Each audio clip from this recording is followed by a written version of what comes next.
stressznek is van negatív hatása az epe háztartás. Ugye azt mondjuk, hogy stresszmentesen kell élnünk, ez a mai világban szinte lehetetlen, hiszen kimegyünk a közlekedésben, vagy akár bárhol tulajdonképpen az egész világban, egy sorban állásnál a boltban, de stressznek vagyunk kitéve. Ennek is mégis van befolyásoló szerepe a stressznek és az epe savtermelésnek, ez is összefügg egymással?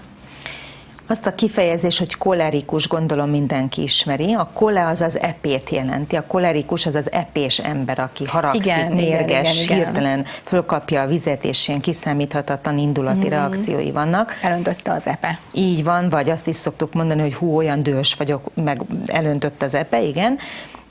Tehát a szólásmondásaink is tükrözik azt, ami élettanban valóban igazolható, hogy a stressz jelentős fokban rontja az epeürülését, tudniillik annak a szájadéknak, ami a patkóbélbe segíti az epének a bevezetését, a fáterpapillának ezt így hívják, a sima izmait görcsbe összerántja, úgy, mint ahogy egyébként, ha nagyon stresszeltek vagyunk, akkor a hátizmainkon, vagy a hasunk más területén is érezzük, hogy az izmaink görcsösek. Ezek a kis pici sima izmocskák, illetve ez a sima izom gyűrű, ami szabályozza az epe bejutását a patkóbélbe, az is görcsbe kerül, és hogyha begörcsöl, akkor azt a szájadékot nem teszi olyan könnyen átjárhatóvá, és így visszafelé az epe nem pang a kis epekapillárisokban, a májban és az epehólyagban, viszont nem jut be oda, ahova kéne.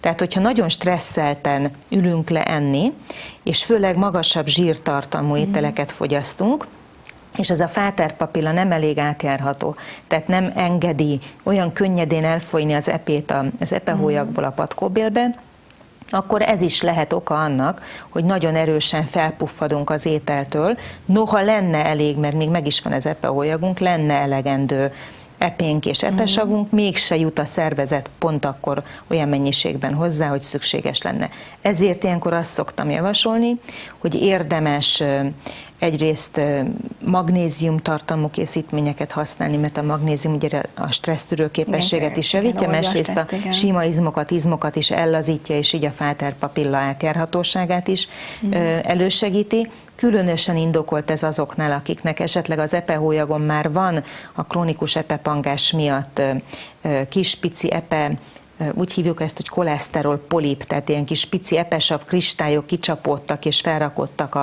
az epehólyag falára. Ezek lesznek a későbbi kőképződménynek a magja, így van, a kőkezdemények. Erre rakódik rá a pangás során még több epe kristály, illetve koleszterin, és lesz belőle epekő. Tehát, hogy az ilyen állapotokban, amikor valakinek megállapították, hogy megtört az epehólyagja, vagy ne adj Isten, egy szeptum van, tehát egy kis sövénnyel leválasztott, vagy félig lefűzött az epehólyag, vagy más okokból tele van ilyen kis pici apró koleszterol polipokkal, akkor mindenképpen érdemes rendszeresen magnéziumtartalmú készítményeket, illetve epehigítókat, epehajtókat, gyógynövényeket, keserőanyagokat fogyasztani, hogy könnyebben elfolyjon az epe, és az epe hiányából ne legyen puffadás és hasi görcs. Tehát, hogyha érezzük akkor azt, hogyha stresszesek vagyunk, vagy valamiért ugye megvan ez a feszültség bennünk, akkor stresszoldásképpen szerintem akkor az étel mellé epesavat is be kell vinnünk, az étkezés előtt kell ezt megtennünk, vagy közben? Az étkezés elején többnyire, hogyha főleg valakinek érzékeny a gyomra, akkor inkább azt szoktam mondani, hogy éjgyomorra ne nagyon vegyünk be semmit. Akinek hasi panaszai vannak, ott a gyomortól a végbélig bármi lehet, és ezért inkább azt szoktam mondani, hogy az étkezés elején, amikor még nincs nagyon sok étel bent, akkor sokkal jobb a felszívódás, sokkal jobb a hasznosulás, de hogyha valaki elfelejtette bevenni, és csak közben vagy a végén jut eszébe, az is jobb, mint ha nem veszi be. Értettem.